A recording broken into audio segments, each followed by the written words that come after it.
आज के नवंबर के इस वीडियो में आपको समाज अध्ययन के अंतर्गत विषय इतिहास के बारे में जानकारी दी जा रही है। पाठ का नाम है द फ्रेंच रिवॉल्यूशन।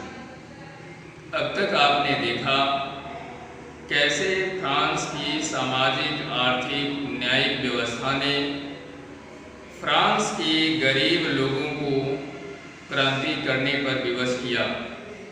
उस क्रांति के पश्चात फ्रांस में क्या क्या परिवर्तन हुए, अब इसके बारे में हम जानकारी प्राप्त कर रहे हैं। इसी क्रम में आज आपको रॉब्सपियरे के आतंक के शासन खत्म होने के बाद फ्रांस में जो राजनीतिक परिवर्तन हुआ उसके बारे में आज हम विचार करेंगे। साथ ही साथ फ्रांस में महिलाओं की स्थिति कैसी थी और महिलाओं का इस क्रांति से पूर्व क्या योगदान था, इसके बारे में भी हम जानकारी प्राप्त करेंगे। तो आइए शुरुआत करते हैं डायरेक्टरी रूल्स इन फ्रांस से। जैसा कि आपने देखा, सुना, जाना, 1793 से 1794 तक का काल फ्रांस में रॉब्सपियरे का शासनकाल था और रॉब्सपियरे ने दमनात्मक नीति अपनाई। अपने विरोधियों को कुचलने के लिए जो गणतंत्र का विरोधी था, इस कारण उसका शासनकाल रेन ऑफ टेरर के नाम से जाना गया। उसके पतन के पश्चात फ्रांस में फिर से एक बार नई राजनीतिक सत्ता की शुरुआत होती है और वहां पर डायरेक्टरी की स्थापना की जाती है। जो नया संविधान बनता है वह नया संविधान रॉब्सपियरे के शासनकाल में लिए गए उन तमाम निर्णयों को बदल देता है, खत्म कर देता है और फिर से नई बातों को लागू करता है। इसमें गैर संपत्ति वाले गरीबों को रॉब्सपियरे के द्वारा जो वोट देने का अधिकार मिला था, उस अधिकार को समाप्त कर दिया गया, खत्म कर दिया गया।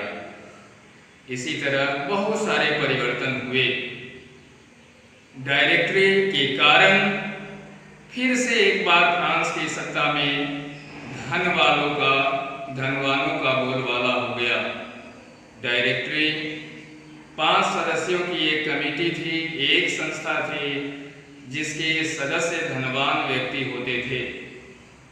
डायरेक्टरी अपने तरह से फ्रांस को चलाना चाहती थी, जबकि फ्रांस की लेजिस्लेटिव काउंसिल अपने तरह से फ्रांस में नियम लागू करना चाहती थी, जिस कारण से डायरेक्टरी और लेजिस्लेटिव काउंसिल के बीच खींचतान शुरू हुई और इस खींचतान के कारण फ्रांस में राजनीतिक अस्थिरता छा गई।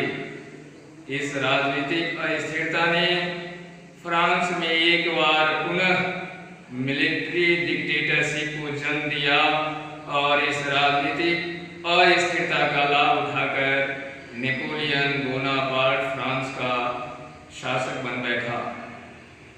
इस तरह डायरेक्टरी के द्वारा जो व्यवस्था की गई और उसके कारण जो अव्यवस्था उत्पन्न हुई, उसने फ्रांस में फिर से पुरानी पद्धति को लागू कर दिया और फिर से फ्रांस एक बार ऑटोक्रेटिक शासन के अंतर्गत आ गया। महिलाओं की स्थिति फ्रांस में अच्छी नहीं थी। महिलाओं को हर तरह के कार्य करने पड़ते थे। महिलाएं सामान्यतया धनी लोगों के घरों में जाकर उनके चूल्हे चौके का काम करती थी, अर्थात घरेलू पुरुष जो होते थे उन सारे क्रियाकलापों को संपादित करती थी। वे बाजारों में फल बेचती थी, सब्जियां बेचती थी, फूल बेच करके अपनी जीविका चलाती थी। वे पढ़ी लिखी नहीं होती थी, पढ़ाई उनके लिए नहीं थी, क्योंकि उनके लिए ऐसी कोई व्यवस्था सरकार के द्वारा की ही नहीं गई थी। केवल धनवान लोगों की पुत्रियां ट्रेंड होती थी या प्रशिक्षित होती थी। उन्हें अपने परिवारों के साथ साथ अपने बच्चों को भी पालना पड़ता था, अपने बच्चों की भी देखभाल करनी पड़ती थी।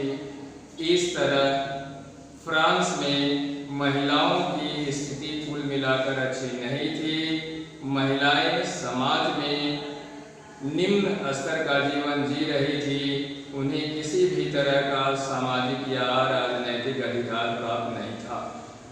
इस तरह महिलाओं ने धीरे धीरे अपनी स्थिति में सुधार लाने का प्रयास किया और 1789 से पहले फ्रांस में पुरुषों की तरह महिलाओं के द्वारा भी राजनीतिक परिचर्चाएं होने लगी। उन्होंने अपने लिए